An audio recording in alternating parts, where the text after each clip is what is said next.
नमो नमः नमः संस्कृताय। संस्कृत सुधा चैनल के अंतर्गत महाभारत यक्ष युधिष्ठिर संवाद की श्रृंखला में आपका स्वागत है। पिछली कुछ कड़ियों में हमने देखा कि किस प्रकार यक्ष युधिष्ठिर से प्रश्न पूछते हैं और युधिष्ठिर उनके संतोषजनक उत्तर देते जा रहे हैं। श्लोक संख्या 1 से लेकर 115 तक के श्लोकों का हमने अध्ययन कर लिया है। यह देख भी चुके हैं हम कि किस प्रकार यक्ष और युधिष्ठिर के मध्य संवाद चलता है। सर्वविदित है कि यह कथा वस्तु महाभारत के वन पर्व से ली गई है और महाभारत 18 पर्वों में विभक्त है। उसी का एक भाग यक्ष युधिष्ठिर संवाद के रूप में आज हम लोग पढ़ रहे हैं। तो यक्ष युधिष्ठिर संवाद की यह श्रृंखला में 1 से लेकर 115 तक जो हमने श्लोक पढ़े हैं उसमें कथा वस्तु का एक संक्षेप में परिचय प्राप्त कर लेते हैं कि वन में निवास करते समय एक बार पांडवों को प्यास की प्रतीति होती है। युधिष्ठिर अपने भाइयों को जलाशय की खोज के लिए भेजते हैं और बहुत इंतज़ार करने के बाद भी युधिष्ठिर के भाई जब वापस नहीं आते तो उन्हें अत्यधिक चिंता होती है और वो उनकी खोज में निकलते हैं। जाकर देखते हैं तो जलाशय के समीप उनके भाई मृत पड़े हुए हैं। वह विलाप करने लगते हैं, बहुत दुखी होते हैं। तरह तरह की विचार मंथना के बाद भी वो ये नहीं समझ पाते कि यह कैसे संभव है कि मेरे इतने वीर भाइयों को इस प्रकार किसी ने बहुत आसानी से मार दिया है। क्या हो सकता है इसका कारण? कोई दिव्य शक्ति ही निसंदेह होगी, क्योंकि किसी सामान्य मनुष्य के बस की ये बात नहीं है। मेरे चारों भाई वीरता के एक एक पर्वत के समान हैं, अत्यधिक वीर हैं।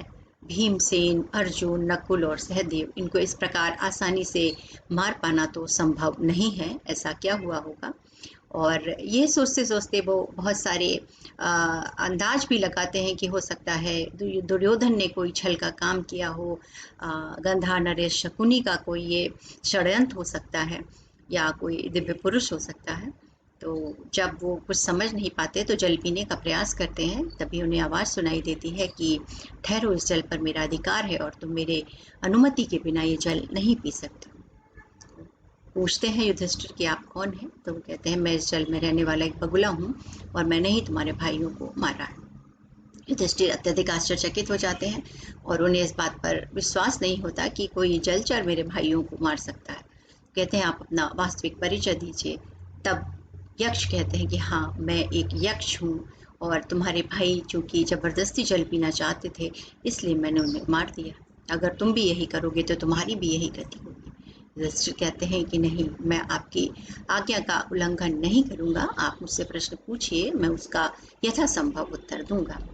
और इसके बाद शुरू होती है यक्ष युधिष्ठिर संवाद की ये लंबी श्रृंखला। तो अब तक हमने बहुत सारे प्रश्न यक्ष के देखे, युधिष्ठिर के उत्तर भी देखे। तो आइए देखते हैं इस कड़ी में युधिष्ठिर क्या कहते हैं। अहनन्य अहनि भूतानि गक्ष्यन्ति यमालयम शेषः स्थावरिक्षन्ति किम आश्चर्यमतम परम। युधिष्ठिर ने उत्तर दिया, इस संसार में प्रतिदिन प्राणी यमलोक जा रहे हैं, फिर भी बचे हुए प्राणी यहीं स्थिर रहना चाहते हैं। इससे बड़ा आश्चर्य और क्या है?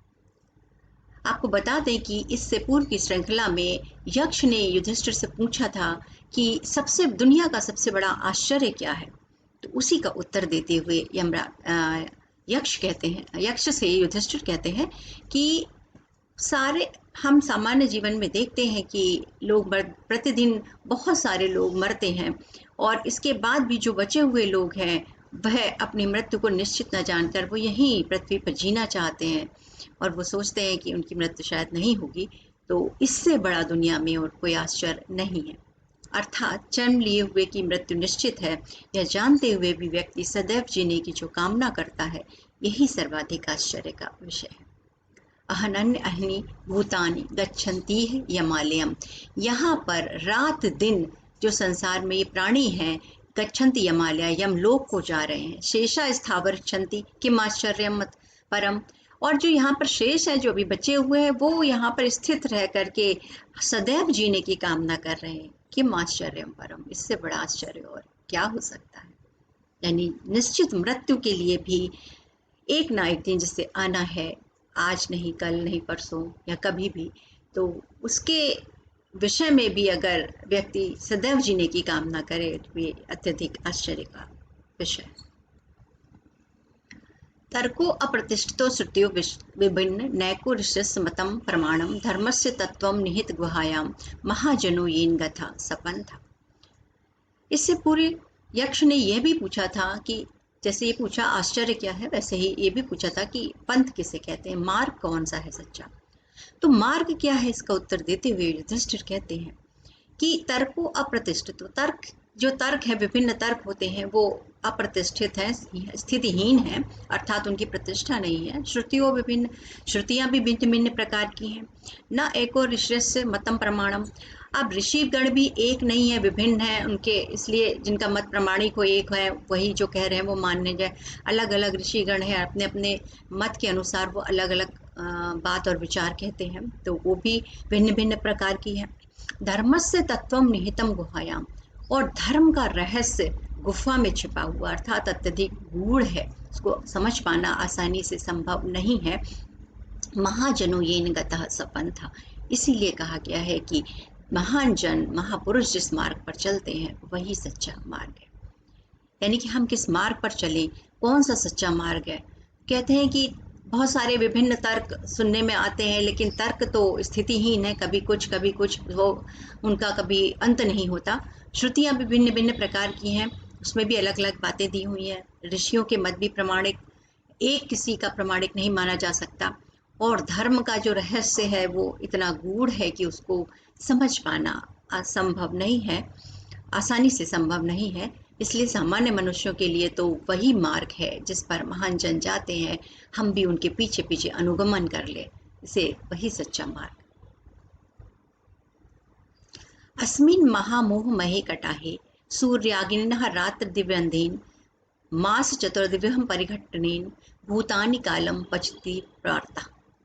यक्ष ने यह भी पूछा था कि वार्ता किसे कहते हैं, तो उसका उत्तर देते हुए युधिष्ठिर कहते हैं कि इस महान मोह रूपी कढ़ाई में भगवान काल प्राणियों को मोह एवं ऋतुओं रूपी कलछी से उलट पुलट कर सूर्य रूपी अग्नि से तथा रात दिन रूपी ईंधन से पका रहा है, यही वार्ता है, यही इसका सत्य है। यही बात है कि इस महान महान मोह रूपी कढ़ाई में, अस्मिन महामोह महे कढ़ाई, सूर्य अग्निना, सूर्य रूपी अग्नि से, रात दिवंदिन, रात और दिन, मास चतुर्दिन परिघटेन, जो ऋतुओं रूपी कलछी से इधर उधर पलट कर उलट कर, भूतानी कालह पचिति वार्ता, जो भगवान काल हैं वो प्राणियों को पका रहे हैं, और जब वो पक जाते हैं तो मृत्यु के रूप में वो नष्ट हो जाते हैं। जब तक वो सही से पकते नहीं हैं तब तक जीवन चलता रहता है, तो यही वार्ता जीवन का, संसार की नश्वरता का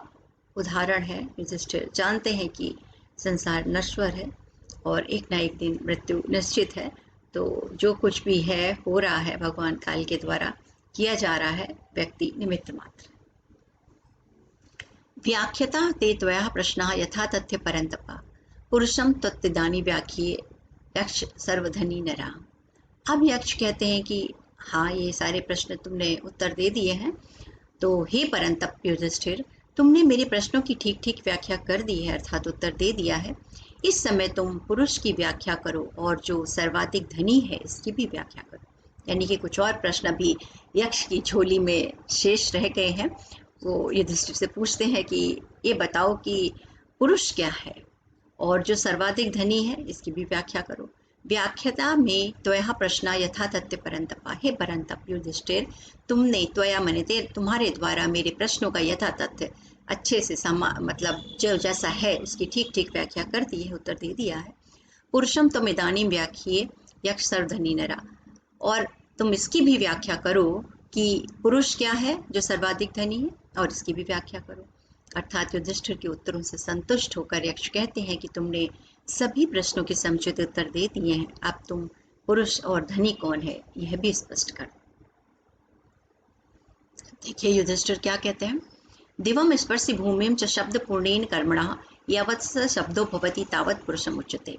जिसका पूर्ण कर्म से उत्पन्न यश का शब्द स्वर्ग से लेकर के भूमि का स्पर्श करता है, जब वह तक यह यश है तभी तक वह पुरुष कहलाता है। भाव यह है कि यशहीन मनुष्य का जीवन व्यर्थ है, और वस्तुतः वही मनुष्य है जिसकी कीर्ति फैली हुई है। दिवम स्पर्शी भूमिम च शब्द पूर्णेन कर्मणा, जिस मनुष्य का पुण्य से उत्पन्न यश जो है पृथ्वी से लेकर स्वर्ग का स्पर्श करता है, यानी इतना बड़ा, इतना विशाल होता है, इसका यश चारों ओर फैला होता है, वास्तव में वही पुरुष पुरुष कहलाने योग्य है।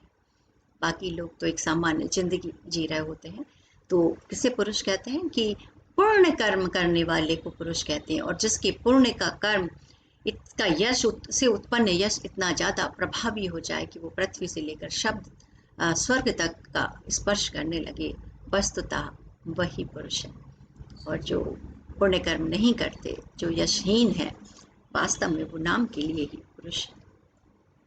तो हमने देखा कि किस प्रकार यक्ष युधिष्ठिर से कुछ प्रश्न पूछते हैं और युधिष्ठिर उनका समुचित उत्तर देते हैं।